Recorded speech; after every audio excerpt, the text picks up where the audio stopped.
Hey everyone, today I'm going to be talking you through my Marin Alpine Trail. This is the bike that I raced the EWS on. It's an alloy frame and it's a size large. Long travel 29er, 160 in the front and 150 in the rear. I'm going to tell you a little bit about all the components I've got on it and what makes it mine. So I'm running a Deity handlebar and stem. I've got the carbon skywire bars. Cut these down to 760mm and it's also 25mm rise. For the stem, this is the copperhead stem and that's a 35mm stem. I like to run a short stem because it just makes it more fun.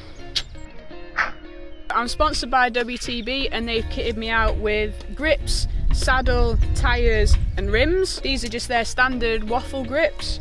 Super comfy. I'm not actually that picky when it comes to grips. I run the WTB, I've actually got the Coda saddle on at the moment, but usually I run the Diva. Been trying this out, mixing it up a little bit, seeing what I prefer on my bum. I'm running the PNW Bachelor dropper post as well as the Loam lever.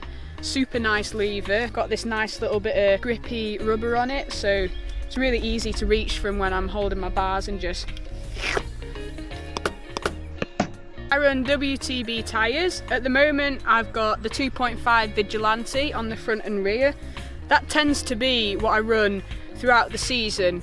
If it gets a little bit more muddy, I'll put the Verdict on the front, and if it's drier and I want more rolling speed, I tend to put the Trail Boss on the back. I usually always have high grip on the front, depending on whether it's more of like a hard packed terrain or soft and muddy, I'll have either the fast rolling or the high grip on the rear.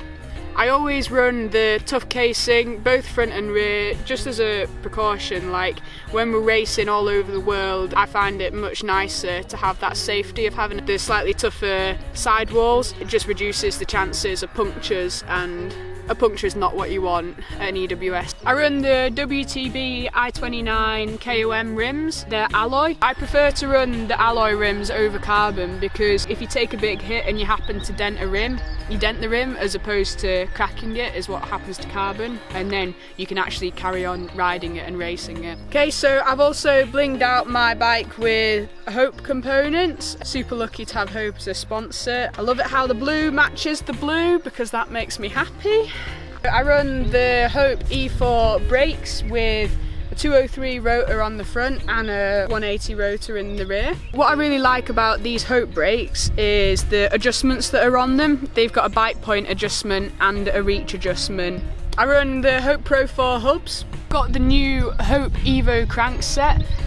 Super easy to install because it's just one 10mm Allen key. It's a lot better than the crankset they had before, so really like that. I'm also running Microshift's new Advent X drive chain. 10-speed cassette and it's an 1148. 12-speed, 11-speed cassettes are pretty unnecessary really. It's nice to have a closer range so you can shift through the gears nicely. I've not actually been running this Microshift for too long, but so far it's been super reliable and durable, and yeah, that's what I really like about it. And I think the mech looks really cool, it's quite compact. I really like the look of it and how it rides, so that's a win-win. This is the Microshift shifter, which is really nice to shift. I'm also running the Hope Tech chainring on the front, and that's 32. I've got the Fox 36 performance forks on the front. Those are the same forks that I ran on my Alpine Trail last year. Not much difference there, which is nice to have. I don't feel like I need to change much and I just run them pretty much the same as I did last year.